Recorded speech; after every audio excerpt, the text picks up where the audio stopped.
Sarado pa kami. Babalik na ako sa Amerika sa susunod na linggo. At nagpapaalam ka? Aren't you 3 years too late?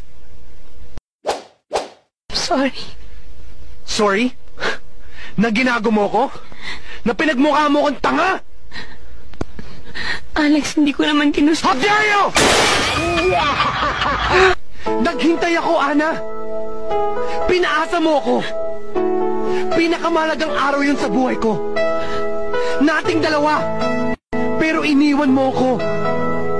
Hindi mo kailanman malalaman kung gaano mo ako nasaktan. Natakot ako na baka masira ang buhay mo nang dahil sa akin. To leave it all behind. I